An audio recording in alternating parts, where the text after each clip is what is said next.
You're not coming through those doors in that discount store suit? My daughter's fiancé sneered over the phone, his voice dripping with contempt. I'm paying $250,000 for this wedding, and I won't have you embarrassing us in front of tech executives and venture capitalists. I was expecting respect as her father, but found myself being banned from my own daughter's wedding, because my $100 suit wasn't expensive enough for his elite circle. So I made one phone call that would change everything. It's time to activate our plan. I told my contact, knowing they had no idea who they were really dealing with. They thought I was just a powerless government clerk who could be intimidated and controlled. But I was actually the one holding all the cards in a game they didn't even know they were playing. What happened next at that Beverly Hills wedding would destroy reputations, end careers, and prove that some people should never underestimate a father's love or his true identity. Before we continue, please subscribe to the channel and let us know what time it is where you're listening in the comments. 6 o'clock came before my alarm, but I'd been awake for 20 minutes, already staring at the ceiling of my modest Pasadena bedroom. 2 years. 2 years of watching, waiting, and planning had led to this moment. Today, Vivian would discover the truth about the man she was about to marry, and Thaddeus Blackwood would learn that some people can't be intimidated by wealth and threats. I rose slowly, joints protesting the early hour, and padded to the bathroom. The face in the mirror looked back at me with familiar lines, earned through decades of careful deliberation. 62 years of life, 30 of them spent weighing evidence and dispensing justice. Today they learn who they're dealing with. I murmured to my reflection as I reached for my razor. The shower ran hot while I shaved with deliberate precision, each stroke removing yesterday and preparing for what lay ahead. This wasn't just another morning requiring professional preparation. This was the culmination of the most important case I'd never officially tried. By 7 o'clock, I stood before my closet examining the navy wool suit that had become the center of such controversy. $100 from Nordstrom's, purchased during a rare shopping expedition 2 years ago. I lifted the jacket, feeling the weight of its modest fabric between my fingers. Sometimes justice comes in modest packages, I whispered, remembering Thaddeus's sneering dismissal of my discount store appearance. The suit fit perfectly as it always had. Classic cut appropriate for any formal occasion, including my own daughter's wedding. But to Thaddeus Blackwood, it represented everything he found inadequate about my life, my values, my choices, my worth as a human being. He had no idea that this simple garment would become the instrument of his downfall. At 7:15, my phone rang. I answered on the second ring, knowing exactly who it would be. All units in position, Your Honor. Wedding is a go. Understood. Maintain cover until my signal. I hung up feeling the familiar calm that settled over me before significant courtroom moments. Everything was proceeding according to plan. I walked to my desk and picked up the wedding invitation for what I knew would be the last time. Heavy cardstock gold embossing, the kind of stationery that announced its expense through tactile luxury. Mr. and Mrs. James Blackwood request the pleasure of your company. I studied Thaddeus's name with grim satisfaction. By evening, that name would be associated with federal charges rather than social prominence. On the bookshelf beside my desk sat a framed photograph of Cordelia, taken just 2 years before her passing. She wore the patient smile I remembered best, the expression of someone who had seen enough of life to find most drama ultimately instructive. I touched the frame gently. Wish you could see this, sweetheart, I said quietly. Our daughter almost married a criminal, but her old man still has a few moves left. Margaret had possessed an unerring instinct for character. She would have seen through Thaddeus Blackwood in the first 5 minutes of conversation, just as she would have been proud of the patience I'd shown in protecting Vivienne. At 8 o'clock, I made my final adjustments. The tie sat perfectly straight, the jacket hung without wrinkle, the hidden earpiece rested invisibly behind my right ear. To any observer, I looked like exactly what Thaddeus believed me to be, a modest government employee, attending his daughter's wedding in his best affordable suit. I collected my keys and wallet, checking that the wedding invitation remained safely tucked in my jacket pocket. Today it would serve as my admission ticket to what promised to be a very memorable afternoon at one of Los Angeles' most prestigious venues. Walking to my car, I waved to Mrs. Henderson as she watered her roses next door. She waved back with the same friendly smile she'd offered for 15 years, seeing nothing unusual in her neighbor's Saturday morning routine. Just Judge Pennington heading out for his daughter's wedding, same as he'd told her last week. But as I backed out of my driveway and pointed toward the freeway that would carry me into Beverly Hills, I felt the transformation completing itself. The man driving this reliable sedan wasn't just Vivienne's father hoping for the best with her fiancé. He was a judge who had spent 2 years gathering evidence and today court was finally in session. They think they know who's coming to this wedding, a modest government clerk in a cheap suit. By the time the afternoon was over, Thaddeus Blackwood would understand that true authority doesn't announce itself with price tags, and some lessons can't be bought at any price. The drive to Beverly Hills gave me time to remember how this all began. 2 years ago, I was reviewing case assignments in my chambers when Agent Sarah Chen knocked on my door. I'd never seen her before, a sharp-eyed woman in her 40s, with the no-nonsense bearing of someone who'd spent years following money trails through corporate mazes. "Your Honor, we need to discuss Blackwood Industries." Those 5 words changed everything. I set down my reading glasses and gestured to the chair across from my desk. In 30 years on the bench, I'd learned to read people quickly, and Agent Chen carried herself with the weight of someone bearing serious news. "We've been investigating Blackwood Industries for financial crimes," she continued, opening a thick folder. "Money laundering, primarily. Moving funds through shell companies' offshore accounts. The usual sophisticated schemes. The operation appears to be run by Thaddeus Blackwood, the company's managing partner." I listened with the detached professionalism that had defined my career, taking notes as she outlined the scope of their investigation. Wire transfers to the Cayman Islands, suspicious cash deposits, business partnerships with known criminal enterprises. The evidence was substantial, methodically gathered, over 18 months of surveillance and financial analysis. "We expect to bring charges within the next 12 to 18 months, Agent Chen concluded. "Given the complexity of the financial instruments involved, we're requesting assignment to your court for the eventual prosecution." The irony wasn't lost on me. In 3 decades of judicial service, I had handled hundreds of cases involving financial crimes. This should have been just another assignment, another opportunity to ensure justice was served, according to law and precedent. "I cannot preside over this case," I said immediately. Agent Chen looked puzzled. "Your Honor, if there's a scheduling conflict—" "There's no conflict of schedule, Agent Chen. There's a conflict of interest." I closed the folder without examining its contents further. I must recuse myself from any proceedings involving Mr. Blackwood or his associates. I didn't explain why. Judicial ethics required recusal when personal relationships might compromise impartial judgment, but I wasn't obligated to detail those relationships to investigating officers. Agent Chen accepted my decision with professional grace, gathering her materials and leaving me alone with the knowledge that somewhere in Los Angeles, a man named Thaddeus Blackwood was building a criminal enterprise while maintaining the facade of legitimate business success. For 18 months, I put Thaddeus Blackwood out of my mind. The FBI investigation continued without my involvement, as it should have. I handled other cases, wrote other opinions, maintained the careful separation between personal knowledge and professional responsibility that defines ethical judicial conduct. Then 6 months ago, my phone rang on a Thursday evening. Vivian's voice bubbled with excitement I hadn't heard since her college graduation. "Dad, I have wonderful news. I'm engaged." I set down my evening coffee, smiling at her happiness. "Congratulations, sweetheart. Tell me about him." "His name is Thaddeus Blackwood. He's a venture capitalist, incredibly successful, and he makes me feel like the most important person in the world. We met at a marketing conference, and I've never been happier." The coffee cup slipped from my fingers, shattering against the kitchen floor. 18 months of careful ethical separation collapsed in an instant. My daughter, my brilliant, trusting, wonderful daughter, was planning to marry a man under federal investigation for money laundering. "Dad, are you there? Did you hear what I said?" "Yes, sweetheart, I heard you." I knelt to collect the broken porcelain, my hands surprisingly steady despite the chaos in my mind. "When do I get to meet him?" We talked for another 20 minutes about wedding plans and timeline expectations, but I absorbed little of it. My judicial training had taught me to compartmentalize, to separate emotion from analysis. But this was my daughter's future, hanging in the balance.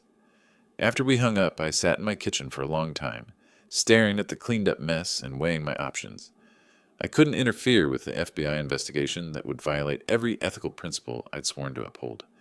But I couldn't stand by and watch Vivian marry a criminal either. Finally, I picked up the phone and called Evangeline Whitmore. We'd known each other for 15 years, ever since she'd argued her first case before my court. She was one of the finest legal minds in California, and more importantly, someone I trusted completely. "Evangeline, I need your help with a family matter." "Of course, Lowell. What's going on?" "My daughter is marrying a man under federal investigation. I can't tell you more than that, but I need someone I'd trust to help me protect her legally." There was a long pause. Evangeline understood the implications immediately. the ethical constraints that bound me, the personal stakes that drove my request. "Whatever you need," she said simply. Now, turning onto Wilshire Boulevard with the Beverly Hills Hotel, growing larger in my windshield, I reflected on the months of careful planning that had followed. Evangeline had helped me navigate the narrow path between judicial ethics and parental protection, ensuring that everything we did remained within legal bounds while positioning us to act when the moment came. That moment had finally arrived. Today, Thaddeus Blackwood would discover that some fathers possess resources beyond what wealth and arrogance could anticipate. 3 months before today's wedding, I had driven this same route to meet the man my daughter wanted to marry.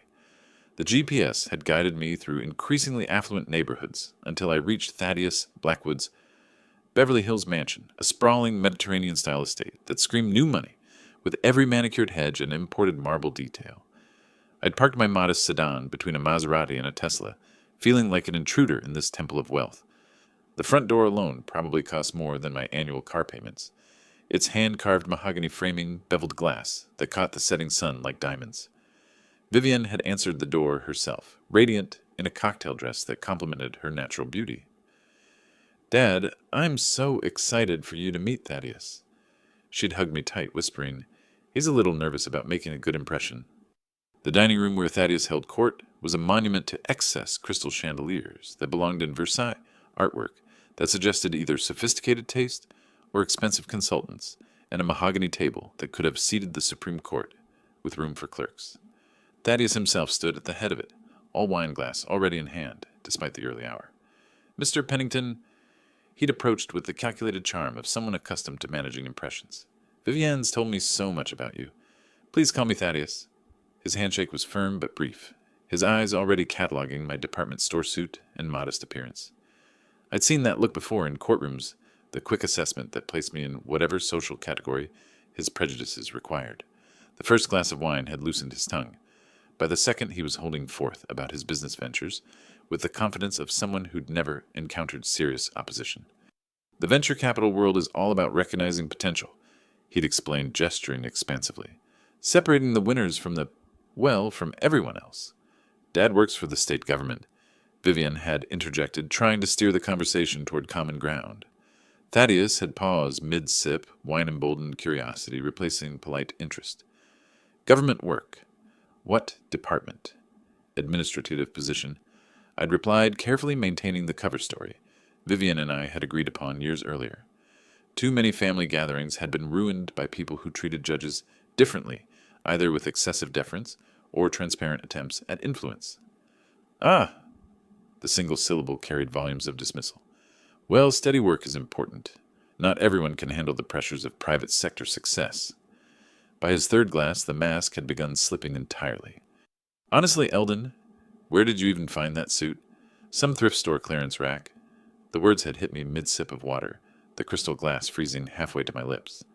"This suit is perfectly appropriate for formal occasions," I'd replied, keeping my voice level, despite the heat rising in my chest. Thaddeus had laughed to sound like ice cracking. "Appropriate? Maybe for... well, I don't know what kind of events you attend, but when you're mixing with our circle, venture capitalists, tech executives, old money families, appearances matter. First impressions, you understand." Vivian had set down her serving dishes with more force than necessary, porcelain clinking against mahogany. "Dad's suit? It looks fine, Thaddeus. Can we please just... I'm not trying to be cruel," he'd interrupted, his voice taking on a patronizing tone that made my jaw tighten. "I understand not everyone can afford quality tailoring. But surely you could have borrowed something," asked Vivian for help choosing appropriate attire. The word borrowed had hung in the air like smoke. In 30 years on the bench, I had sentenced men whose arrogance paled in comparison to what I witnessed across that table. "Perhaps you should focus on getting to know me rather than evaluating my wardrobe," I'd said carefully. That's when I'd seen it, the flash of something ugly behind his wine-flushed features. "Oh, but the two are connected, aren't they? A man's clothes tell you everything about his station in life, his priorities, his circumstances." When Vivian had tried again to redirect the conversation, Thaddeus had reached across the table and grabbed her wrist. Not gently, not playfully, but with the controlling grip of someone asserting dominance. "Let the adults talk, sweetheart." The bruises had begun forming immediately dark marks against her pale skin that she'd tried to hide by pulling down her sleeve. But I'd seen them, and more importantly, I'd seen the look in her eyes, the flash of fear, followed by practiced submission that spoke of a pattern I recognized from too many domestic violence cases. "I think you should go home now, Thaddeus," Vivian had said quietly, rubbing her wrist as he finally released it. The drive back to Pasadena that night had been the longest of my life. My daughter, my brilliant, trusting, wonderful daughter, was not just planning to marry a criminal under federal investigation. She was planning to marry her future abuser, and she didn't even realize it yet. 1 month before the wedding, I was reviewing case precedents in my study when the phone's shrill ring cut through Saturday morning quiet. I glanced at the clock. 10:30 seemed an unusual time for social calls, but I answered on the third ring, expecting perhaps a colleague or a court clerk with weekend business. "Hello, Eldon? It's Thaddeus." The voice carried none of the wine-fueled bluster from our dinner encounter. This was calculated sober, the tone of someone who had thought carefully about what he intended to say. "Good morning, Thaddeus." I set down my reading glasses and leaned back in my chair, surrounded by law books that had witnessed 3 decades of careful deliberation. "What can I do for you? We need to discuss your attire for the wedding." The words landed with the precision of a legal brief, each syllable weighted with implication. I felt something cold settle in my stomach, the same instinctive recognition I experienced when evidence revealed the true nature of a defendant standing before my bench. "I'm sorry, what?" "Your suit, Ellen. The one you wore to dinner. We need to address this situation before it becomes a problem."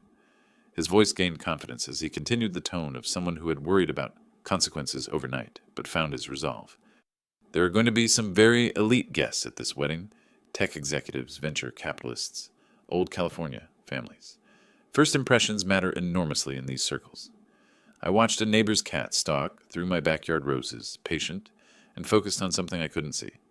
Predator behavior had its own logic, its own inevitable progression. "It's a perfectly respectable suit, Thaddeus. But that's just it. Respectable isn't the standard we're aiming for here." His voice took on the patient tone of someone explaining obvious truth to a slow child. "This is a $250,000 wedding, Eldon. The photography alone costs more than most people make in months. Every detail has to be perfect." $250,000. The number hung in the air like smoke carrying implications about values and priorities that made my modest home suddenly feel like a different universe entirely. "I appreciate your concern, but here's what I'm thinking." He interrupted, his voice warming with the enthusiasm of someone solving problems for lesser beings. "There's a men's warehouse downtown. Nothing too expensive, but they carry suits that would be more appropriate for the occasion. I could even go with you, help you pick something out. Make sure the fit is right." The cat in my garden had frozen in perfect stillness, every muscle coiled for the strike. Nature's patience in service of inevitable conclusion. "That's very thoughtful, but I'll be wearing the suit I own." Silence stretched across the phone line.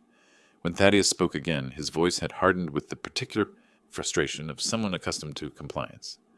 "Eldon, I'm trying to be diplomatic about this, but let me be completely clear. This wedding is important to me, important to my career, my reputation, my future. I cannot have Vivian's father looking like he shops at discount stores. It's a $100 suit from a department store, but it's quality. $100. His laugh carried no humor whatsoever. "My cufflinks cost more than that. Look, I'm trying to help you here, but there are limits to how much accommodation I can make." The threat came next, delivered with the absolute certainty of someone who had never been told no by people he considered beneath him. "If you show up in that suit, you're not coming through those doors. I'll have security remove you if necessary. Entry will be forbidden." In 30 years on the bench, I had heard threats delivered with more subtlety and less venom than what Thaddeus Blackwood had just laid across my kitchen table on a Saturday morning. "I see." My voice remained steady despite the rage building behind my ribs. "Thank you for clarifying your position." "Good. I'm glad we understand each other. I know people who can make things very difficult for government employees who don't understand their place in the social order. Career-ending difficulties, if you catch my meaning." I hung up without another word. The receiver settled into its cradle with a soft click, followed by the profound silence of my study. Law books stared down from their shelves like silent witnesses to what had just transpired. My hand remained on the phone for a long moment, feeling the cool plastic against my palm, while Thaddeus's words echoed in memory with crystalline clarity. "Entry will be forbidden. Career-ending difficulties." At 11 o'clock, I picked up the phone again and dialed Evangeline's number. "It's time to activate our plan," I said when she answered. What happened? He just threatened to have me removed from my own daughter's wedding, and he thinks he can destroy my career if I don't comply with his dress code. The arrogance is breathtaking. Are you ready for this, Lowell? I walked to my closet and examined the contested suit, navy wool classic cut, hanging exactly where it had waited for weeks, like evidence in a criminal case.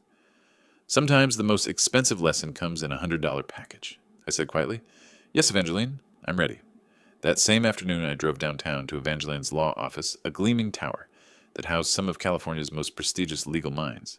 The building's security was discreet but thorough, the kind of place where confidential meetings shape the outcomes of cases worth millions. Evangeline's corner office overlooked the sprawling city below floor-to-ceiling windows, framing a view that stretched from downtown's financial district to the distant Hollywood Hills.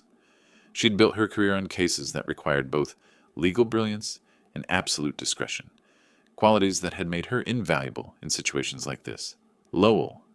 She rose from behind her mahogany desk, extending a hand that conveyed both warmth and professional gravity. I'm sorry it's come to this, but I think we can help your daughter. I settled into the leather chair across from her desk, surrounded by law books and framed degrees that testified to decades of legal excellence. Tell me what you've arranged. The FBI has been remarkably cooperative given the circumstances. She activated a small device on her desk that would ensure our conversation remained private. Agent Chen sends her regards, by the way. She's impressed by your ethical handling of the recusal. At exactly 2:15, her secure phone rang. Evangeline activated the speaker, and Agent Chen's familiar voice filled the office. Your Honor, we're ready to move forward.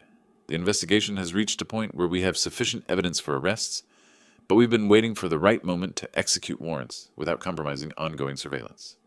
I leaned forward, my judicial experience helping me understand the complexities of federal law enforcement operations. And you believe the wedding provides that opportunity. It's perfect, actually. Blackwood has invited several associates who are also under investigation. Money laundering involves networks, not individuals. We can take down multiple targets simultaneously while they're all gathered in one location. Evangeline consulted her notes. The Beverly Wilshire has been cooperative. They understand the gravity of the situation and the need for discretion. Several of our agents will be positioned as wedding guests, indistinguishable from the other attendees. What do you need from me? I asked, though I suspected I already knew. Agent Chen's voice carried a note of what might have been amusement. Just be yourself, Your Honor. Attend the wedding in whatever you choose to wear. If Blackwood follows through on his threat to have security remove you, that's when we'll act. The irony wasn't lost on any of us. Thaddeus's arrogance would become the trigger for his own downfall. Your $100 suit isn't just clothing anymore, Evangeline observed.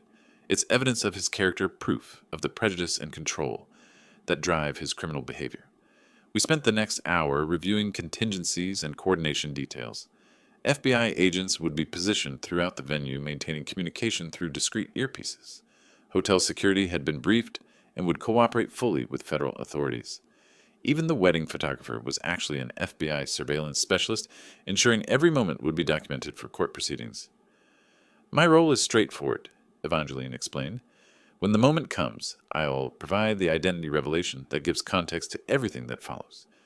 The guests need to understand they're witnessing justice, not just a family dispute. At 3:45, we conducted our final ethical review, the most important part of the entire plan. I want to be absolutely clear, I said, looking directly at both Evangeline and the phone. I'm not directing this operation. I'm not using my judicial position to influence law enforcement. I am simply a father attending his daughter's wedding, and if criminal activity occurs in my presence, I trust that appropriate authorities will respond. Understood completely? Your Honor, Agent Chen replied. This is an FBI operation that happens to intersect with a family event. Your presence is coincidental to our law enforcement objectives. The legal boundaries were crystal clear, the ethical lines carefully maintained. Everything we planned fell within the proper scope of federal authority and judicial conduct. At 4 o'clock, we shook hands, a formal agreement between colleagues who understood that justice sometimes required patience planning and the willingness to let arrogance become its own punishment. Justice delayed is justice refined, Evangeline said as I prepared to leave. And sometimes, I replied, the most expensive lessons come in modest packages. Walking back to my car, I felt the weight of what we'd set in motion.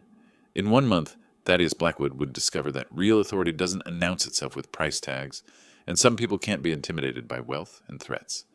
The countdown had begun. The Beverly Wilshire rose before me like a monument to elegance, its cream-colored facade gleaming in the late afternoon sunlight. Valet attendants in spotless uniforms moved with choreographed precision, directing luxury vehicles toward parking areas with the efficiency of conductors managing an expensive orchestra. I surrendered my modest sedan to a young man who handled it with the same professional courtesy he'd shown the Bentley ahead of me. Money talked, but good service spoke universally. As I straightened my jacket, the contested $100 suit that had become the centerpiece of this elaborate trap, I felt the familiar calm that settled over me before significant courtroom moments. Inside the hotel's lobby spread, in marble magnificence, crystal chandeliers casting rainbow patterns across surfaces that reflected decades of hospitality to the wealthy and powerful. Wedding guests moved through the space in elegant clusters, their voices carrying the particular resonance of people accustomed to being heard and heeded. But I wasn't looking at the obvious wealth on display. My judicial training had taught me to observe details others missed, and today those details included the subtle positioning of individuals who didn't quite fit the social profile of Thaddeus's usual circle. A woman in an expensive dress who carried herself with the alert posture of law enforcement. A distinguished gentleman whose eyes swept the room with professional assessment rather than social curiosity. FBI agents perfectly disguised as wedding guests exactly as we'd planned. The ballroom doors stood open, revealing glimpses of white orchids and golden light within. A string quartet played chamber music that provided its sophisticated background to the murmur of arriving attendees. Everything Thaddeus had promised, elegance, exclusivity, the kind of social theater that impressed venture capitalists and tech executives. And there near the altar, draped in cascading flowers, stood my daughter. Vivian's wedding dress transformed her into something luminous ivory silk, flowing around her like captured moonlight. For a moment my careful composure threatened to crack under the weight of paternal pride and bittersweet memory. She turned, scanning the gathering crowd, and her face brightened when she spotted me. "Dad!" She moved toward me with careful grace, managing her dress train with practiced skill. "You look perfect. That suit is exactly right." Perfect.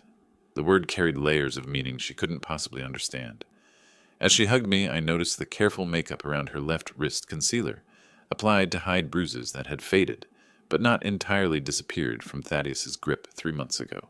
"You're breathtaking, sweetheart. Absolutely radiant. Thank you for being here. I know this isn't really your kind of scene, all these people and formality, but it means everything to me." A tall man in an impeccably tailored suit approached with the measured stride of someone comfortable with authority. Sterling Hayes, according to his discreet name. Tag, head of security.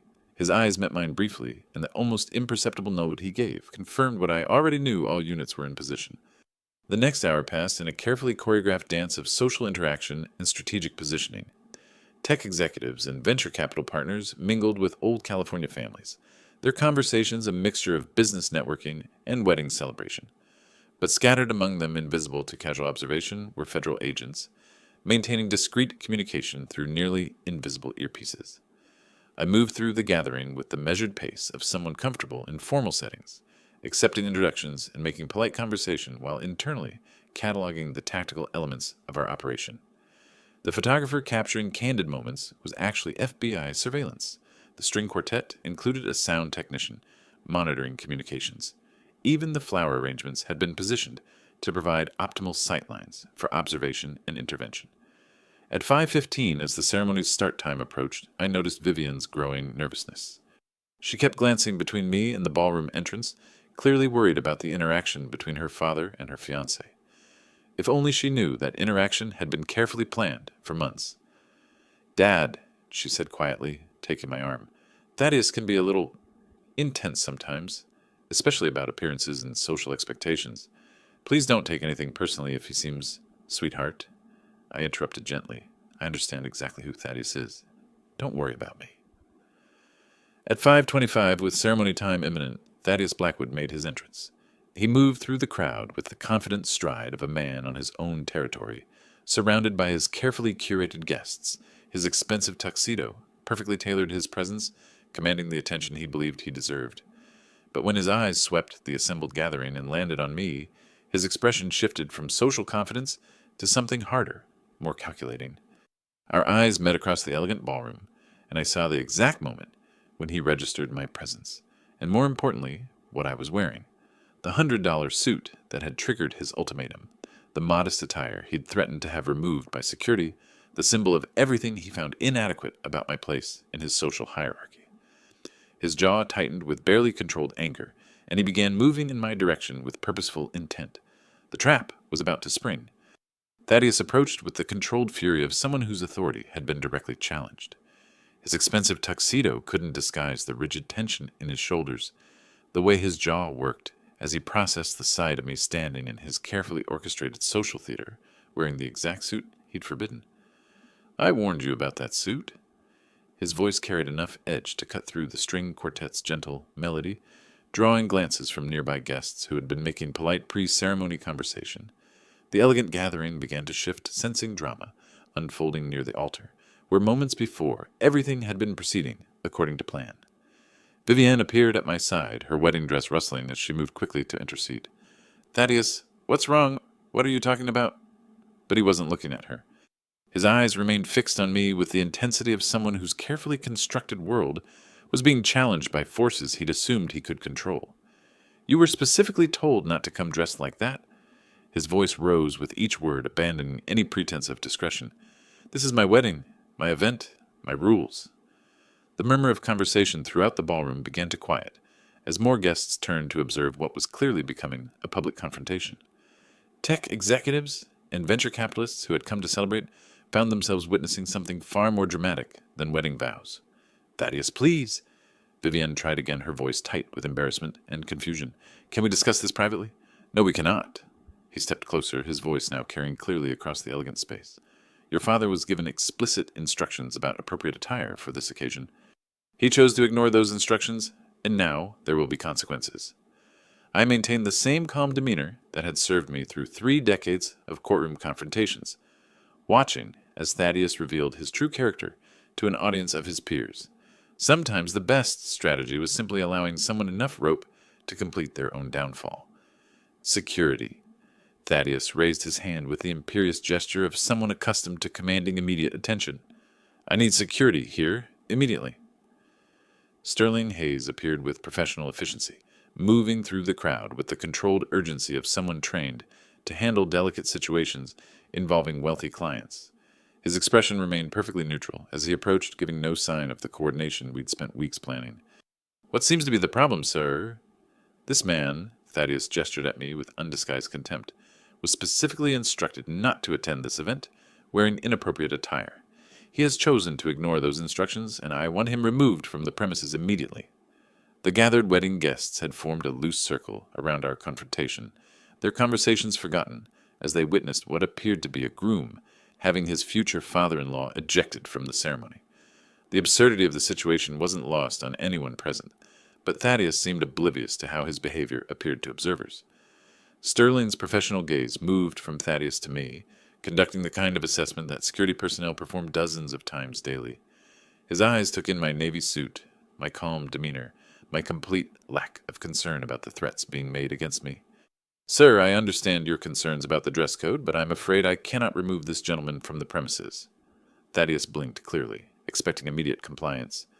"What do you mean you can't? I'm paying $250,000 for this wedding. This is my event, and I have the right to determine who stays and who goes." "I understand that, sir, and the hotel appreciates your business," Sterling replied with the same professional courtesy, "but this gentleman is a VIP guest. Hotel policy prohibits any action that might inconvenience someone of his standing." The word standing seemed to confuse Thaddeus entirely. He looked between Sterling and me with growing bewilderment, as if the security chief had started speaking a foreign language. "VIP guest? What are you talking about?" "Look at him!" Thaddeus's voice cracked with frustrated disbelief. "He's wearing a $100 suit from some department store. What possible standing could he have?" Sterling's expression shifted into something that might have been professional amusement. "Sir, I'm not at liberty to discuss the specifics of our VIP guest arrangements, but I can assure you that this gentleman has special standing with the hotel that supersedes individual event requirements." The confusion on Thaddeus's face was almost comical. His entire worldview, his assumptions about power, wealth, and social hierarchy, was crumbling in real time as someone he dismissed as insignificant demonstrated mysterious authority that even hotel security recognized, and respected. I don't care what your policy is, Thaddeus snarled, his composure finally cracking completely. I'm the paying customer here, and I want him gone.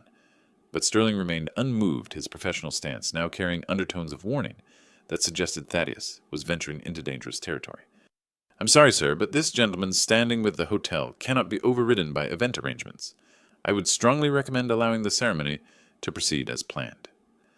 Thaddeus's face had turned a dangerous shade of crimson veins, standing out against his temples as he jabbed his finger at Sterling with escalating fury. This is completely unacceptable. I don't care about your hotel policies. I'm the paying customer here, and I demand to know why you're refusing a simple request. Sterling maintained his professional stance, but I could see the subtle shift in his posture that suggested the operation was moving into its final phase. Sir, I understand your frustration, but there are certain protocols we must follow regarding guests of particular significance. Significance? Thaddeus's voice cracked with disbelief. What possible significance could he have? The gathered wedding guests had formed a complete circle around our confrontation, now their elegant conversations forgotten, as they witnessed what appeared to be a complete breakdown of social order at one of Beverly Hills' most prestigious venues. Tech executives and venture capitalists who had come to network found themselves front-row witnesses to something far more dramatic than wedding vows. That's when Evangeline Whitmore stepped forward from the crowd. She moved with the confident stride of someone accustomed to commanding courtrooms, her elegant silver hair catching the ballroom's crystal lighting as she approached with unmistakable authority.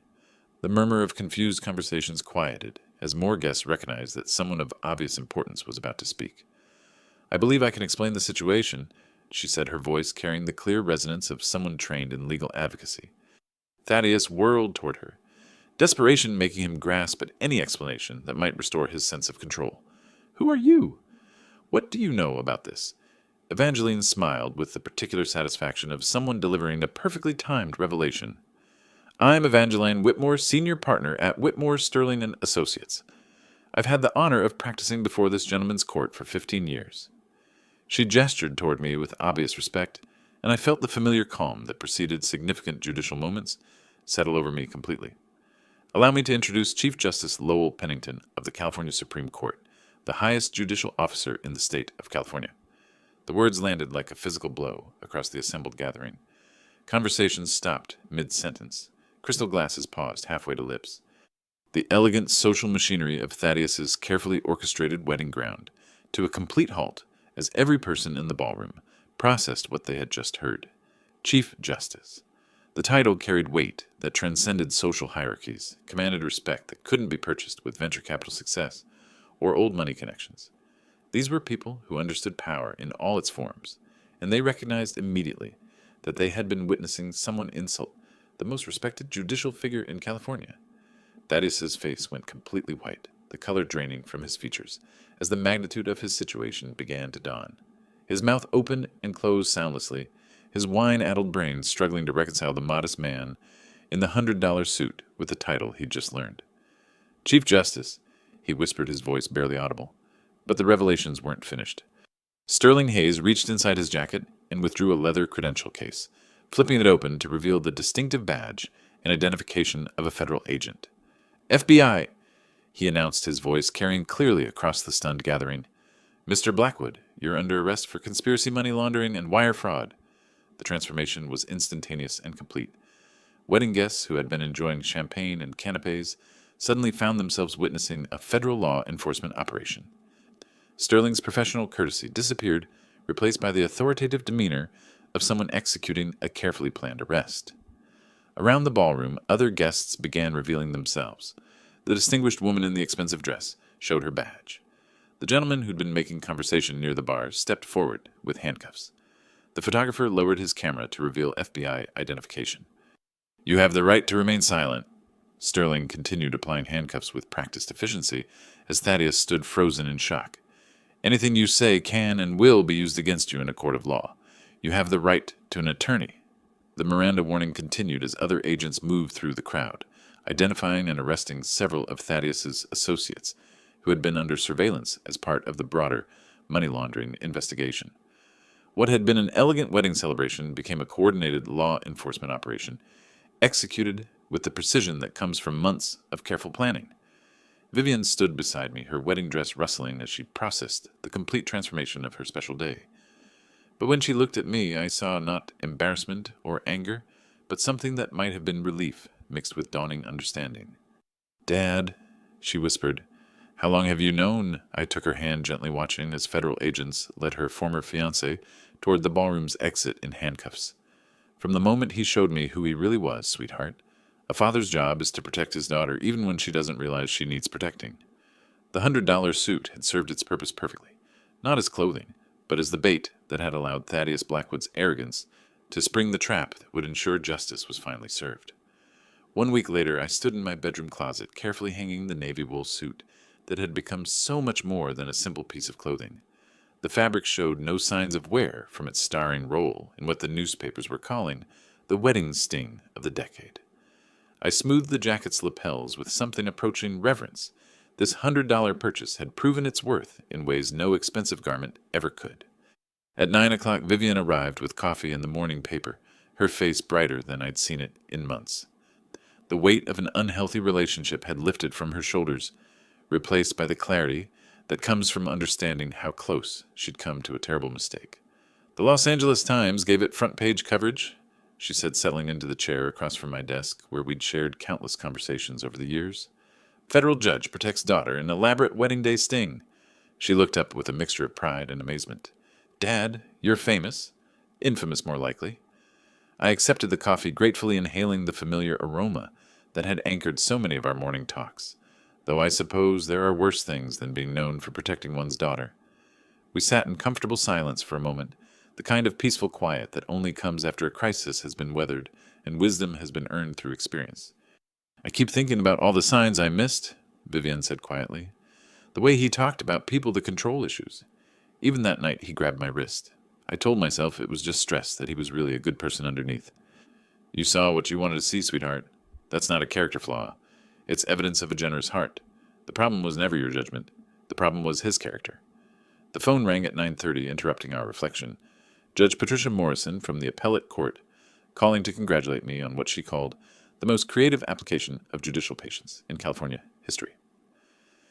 3 more calls followed colleagues who had heard the story and wanted to express their admiration for the delicate balance I'd maintained between personal concern and professional ethics.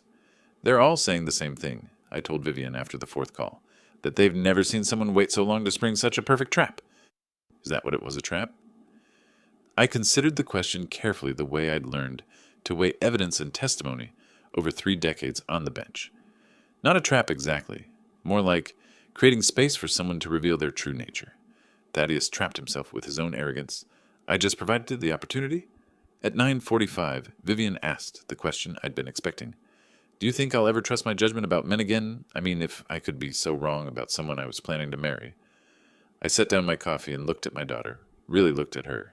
She had her mother's eyes, Cordelia's generous spirit, and now, hopefully, some of her father's hard-earned wisdom about recognizing character beneath surface appearances. "Your mother used to say that the best education comes from surviving your worst mistakes," I said. "You didn't marry him, Vivian? When the moment came, something in you recognized that his behavior toward me was unacceptable. Trust that instinct, it's stronger than you know." She would have seen through him immediately, wouldn't she? "In about 5 minutes," I smiled, remembering Cordelia's uncanny ability to assess people's true nature.